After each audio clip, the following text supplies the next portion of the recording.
welcome to the stage, Johan von Holstein!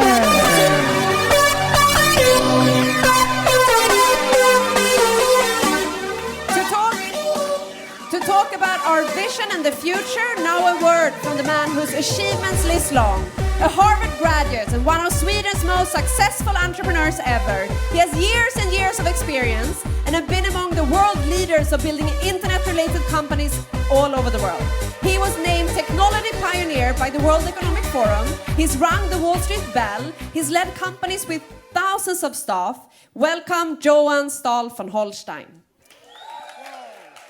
Wow, thank you so much. I think it's amazing to be here, and I will tell you a story about why I think it's amazing and why I'm here. But so I have to start with telling you about the history, the background, and then I'll tell you a bit about the present, and then I'm going to tell you a bit about the future. I come from a farm in the middle of nowhere, outside a very small, unimportant village, outside a small town which nobody's ever heard of. And I was very dyslexic, so I don't read and write very well. I was hyper-energetic, which is the reason I still walk back and forwards on the scene while I speak. And I was actually very lousy at school. And when I finished my my ninth grade, I started selling when I was 6. My grandfather was a fisherman, so the first thing I sold was fish. And then I'm a soccer fan, so I sold sweets on the soccer games when I was 12, and I sold newspapers. And at 14, I started working in a cheese factory. So I was a real farmer's boy. And at the age of 15, 16, when I finished my gymnasium, the school principal said, well, he doesn't need to continue school. He can take a full-on job at the factory. And my mother, she refused to accept that. She said, my son is talented, he's smart, he's going to study. And she forced me to study languages. And since I can't read and write, I can think, well, that might not be so smart. But I do speak Spanish, French, German, English, and Swedish now. So I'm kind of happy that she did. But I was still very bad at school. So I traveled around the world for years and just hitchhiked around, working as a waiter, working as a rep, as a ski teacher, and doing things I really liked to do. Until I had a really severe car accident. And I spent 3 months in hospital. And coming out of there, I realized that, well, I probably needed to get some kind of education. So I went into university, which was very difficult for somebody who's got the difficulties of reading and writing as I do. So what did I have to do? I had to work harder than everybody else. And I struggled getting out of there. And then I taught myself how to think in pictures instead of words and letters, which made me eventually actually finish off my degrees with very good degrees, but not because I was talented, but because I worked harder.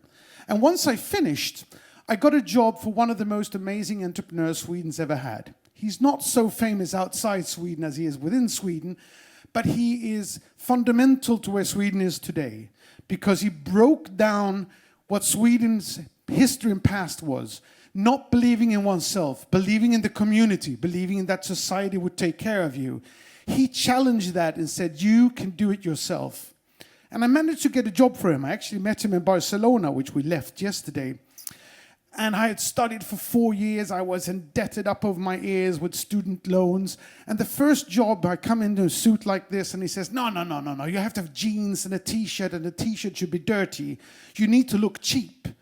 And I said, why? I'm an MBA, I've studied at Harvard, I've worked so hard for this. And he said, no, everybody who starts working for me has to start with carrying a beer. And if you're good at carrying a beer, you can start off as president for any company you want. And, I figured this is so unfair. I was ambitious, I was hardworking, I had worked so hard to get where I was. And I had a friend who I was studying with who was 5-6 years younger than me, because I was old when I started studying. And he was actually quite bad at school. But he knew, his father knew the guy that I was working for, and he got a job in the main office with a nice suit. And I had to start at the very bottom, and I figured this is not fair. And you know what? Life's not fair. And we should be very, very happy that life's not fair. Because if it was fair, we would probably have been bored, because there's 70 billion people in the history of mankind. So we would have been bored maybe thousands or hundreds of years ago when people died in toothache at the age of 13. And where we've all been born at the end of the 1900s. Doesn't matter where we're born. We've been born in the best area of all times. Just this is winning on the lottery. Actually, the fact that we exist is winning on the lottery, considering the amount of sperms and ejaculation. We are all winners from day one, regardless of where we're born, what color we have, what intelligence we have. We exist, and we have the ability to do something with our lives. So I sat down and I said, life's not fair. Like Bill Gates said, life's not fair, get used to it. And I figured, how am I going to win? How am I going to win from this beer-carrying job that I had, was creating a chain of shops for TV shops products, shit products that didn't work. And I figured, I'm going to work 2 hours harder than everybody else. Because if I work 2 hours harder, nobody's 2 hours smarter than me a day. So I went in first of everybody in the office in the morning. And at the end of the evening, when the last guy went home, I put on my clock and I stayed for another 2 hours. And after a couple of months, I finished the project 1 month earlier than he had anticipated. And I then started working on a business plan for a TV channel. He came back from a trip. I gave him the business plan. He made me marketing director for the TV channel. The TV channel nobody knew of the TV channel. It didn't really know, didn't have an audience. So I designed the marketing strategy for the channel and took it from 6-7% penetrations to over 90% in 6 months. So he calls me up and says, you're doing a fantastic job, and I'm not going to make you president for your first time. 9 months out of university, I was CEO for my first company. And I went, yeah! And he said, what am I going to do? He said, teletext. Do you know teletext? Probably the most boring medium ever invented by man. And I tried to get out of it. So I said, well, John, well, his name was John Stenbeck. And I said, John, I'm a technical idiot. My father's told me so since I was 12 years old and took apart a bicycle, never got it together again. And John says one of the most important things anybody's ever said to me in my entire life. He says, Johan, any idiot can learn anything in 3 months. That was revolutionizing to me. Because suddenly I understood that the difference between a super smart MBA from MIT and somebody who's a farmer's boy who's dyslexic and a cheese turner is about this big. It is absolutely nothing. And I realized that this was so magnificent to me that I realized that suddenly everybody can do anything they want if they just put their mind into it. If they just put the 3 months and decide that they're going to be able to be successful. So I took the job as CEO. And in 6 months, I built the largest teletext production company in the world with offices in 9 countries. He calls me up and he says, this is amazing. You're fantastic. You're now executive vice president for a bank I own in Luxembourg. So I go into the bank. And I was there for 2 years, living together with him. And I took my salary from $2,000 a month when I started, which is still fairly good. But for an MBA with a lot of student loans, it wasn't that good. 5 years later, I had $35,000 a month. I had a convertible sports car. I lived together with John Stenbeck in his house. And thank you very much, sir. And I thought I was ridiculously wealthy and successful. And one night we were standing in our underpants drinking whiskey after having been out partying. And I say to him, how much money do you need to be rich? Because I felt very, very rich. I had about $1 million already in unlisted stock in his companies. And he says, wow, Johan, you probably need 50 million. $50 million, I said. What on earth would you want $50 million for? And he said, well, you want a farm, you want an apartment in New York, an apartment in Stockholm, and a summer house in Saint-Tropez, and something in the Alps. You need a boat and staff on the boat, sports car arts on the walls, jewelry on your wife and your kids in the right school. It goes fast. I had never in my life thought about value of that size. I've never thought about so much money. I thought that was impossible to reach. And what do we know about impossible? It's nothing. So I walk up to him and I say, well, John, I want to have $50 million. And he says, well, Johan, stay with me for 10 years. I promise you $50 million. Now, the thing is, it was not a charity organization, which meant that if I was going to make $50 million working for him, I probably needed to make $200 million for him. And if he thought I was good enough to make $250 million, I didn't need to work for anybody. So I resigned. And I put up the goal for myself. I needed to make $50 million, not because I really needed $50 million, just because I needed to prove that I could, that I made the right decision. And I needed to make $50 million in half the time. So in January of 1996, as one of the first internet entrepreneurs and pioneers of Europe, together with some friends, I started a company called Icon Media Lab. In 5 years, we grew it from 0 to 3,500 employees, 32 offices in 26 countries. We put it public first on the stock exchange in Sweden, secondly on the stock exchange in New York, and I actually opened live in CNN, the New York Stock Exchange.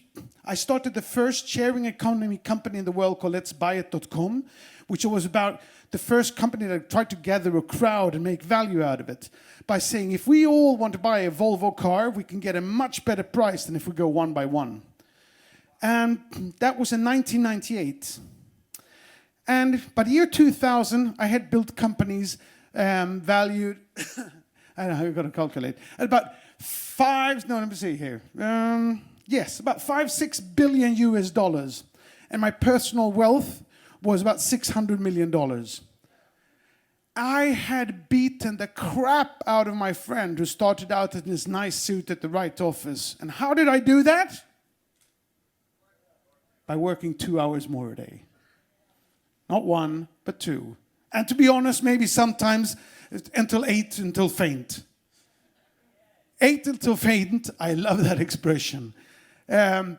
Because if you work harder, nobody is more than this much smarter than you. And if you work this much more, that makes everybody into a winner. Anybody can do anything they want and achieve anything. Impossible is? Yes. And we can do this.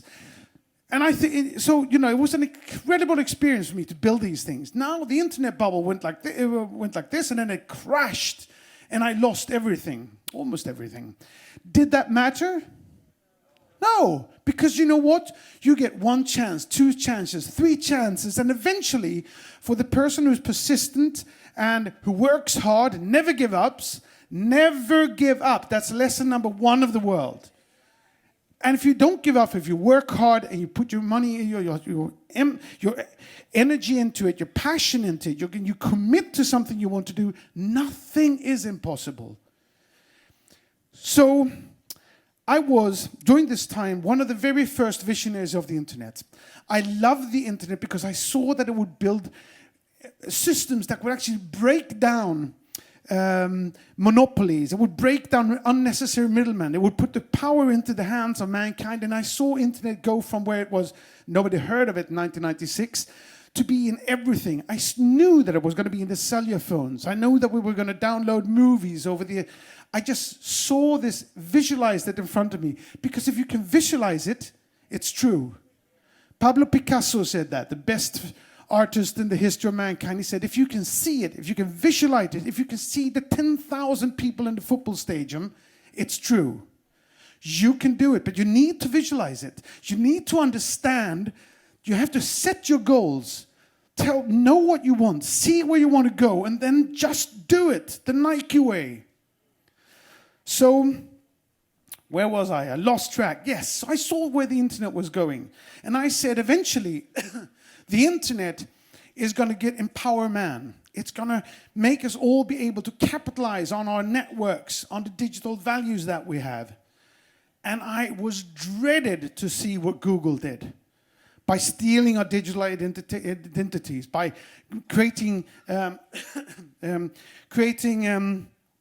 profiles that they would sell and exploit. And then Facebook came along. And when Facebook came, and Google came out and said, and said that, make no evil. I said, that's funny coming from the most evil company in the history of mankind. And when Facebook came along, I said, now Google has somebody that's even more evil than them. And I said that Facebook is going to become the most valuable company in the world. Why? Because they're stealing all the knowledge and experience and values that we have as individuals. They're stealing our most important thing, our networks. And they're building their profits and they're making billions and billions out of the money and the values that's ours, that we should have. So I predicted what we call today influencer marketing, the ability and the values of actually being able to profit on the networks that we have and the brands that we can build for ourselves and the hard work that we're putting into building this knowledge and experience and brand and networks. And hold on. Sorry.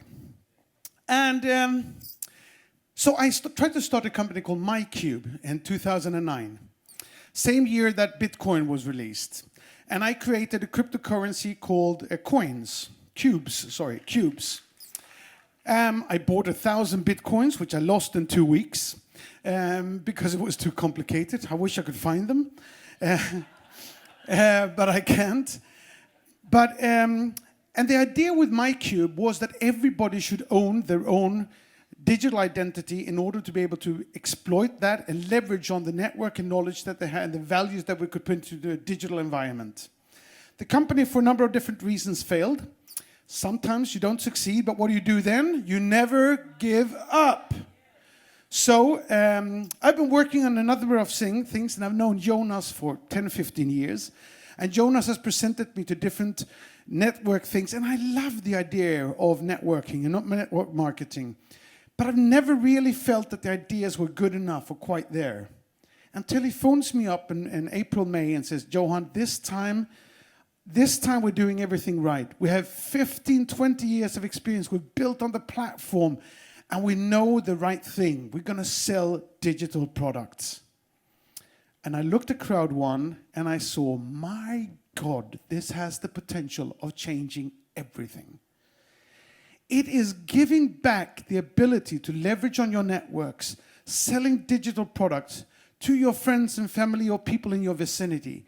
If anybody works hard on this, we can bring trade to people. I believe very strongly in the gig economy. The gig economy meaning basically that as digitalization increases in every industry all over the world, as people will be and companies will be more and more digitalized, things will change faster and faster. Things will grow faster and faster. And as that happens, nobody is going to work in a company and get a gold watch. Companies won't exist for that long. The chances are that you'll have to change jobs every 5, 6, 7 years or every 3 months. And competition is going to be so hard because there's so many people that you might not even make enough money on a full-time job. You will have to do things on the side. You'll have to have ways of leveraging on your abilities. You'll have to have abilities to make money on the 2 extra hours you put in. And because of that, I believe that a company that can give people the ability to find trading opportunities, to sell things and make money on the side, that is of immense importance. My mentor, John Stenbeck, he told me that there is nothing as valuable as a good salesperson. You can have a lousy shit company with shit products and great salespeople and you will thrive. You can have fantastic products in a great company and lousy salespeople and a company will go bankrupt. A good salesperson is worth their weight in gold. And nothing is as pathetic as a salesperson who does not sell. Crowd1 is not a charity project. It's not going to make everybody successful. But if you commit, if you work hard, we are going to bring trade to Africa. Where others will come with charity money, we say, no, make business. We're going to be able to find companies and products that wouldn't have reached Africa without us. And we're going to be able to make people find jobs and ability to take personal responsibility for their own future. And this excites me immensely. Because if we do this right, this will be the last network you ever join.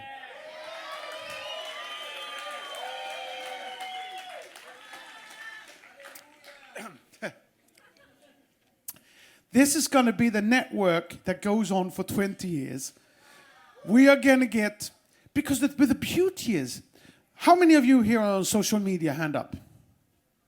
How many of you have more than 500 people in your networks? Almost everybody.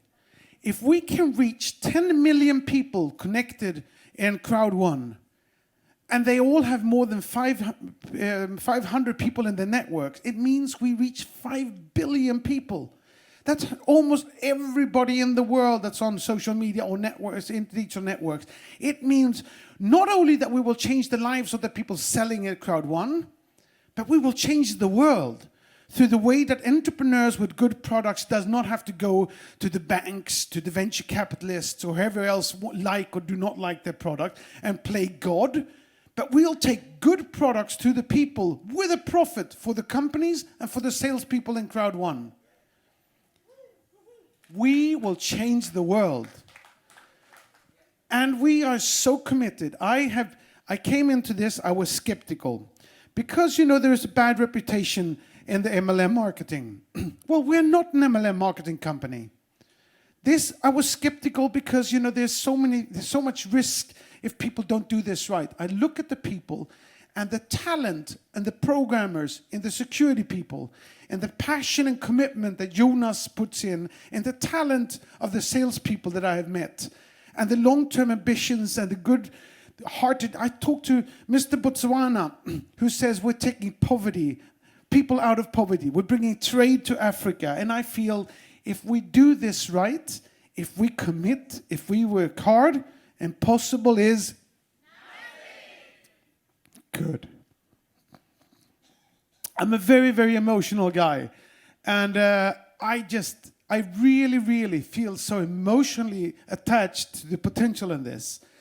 And if we commit that we work together, because what I also like here is that people work together. It's not just about me and my down line. It's about actually making something. We need to get to critical mass. We need to get enough people into this industry to really go out there and make an impact. And we will be devastating to VC companies, to the banking system. We are putting digital money and cash into the hands of people who are not even bankable in some countries.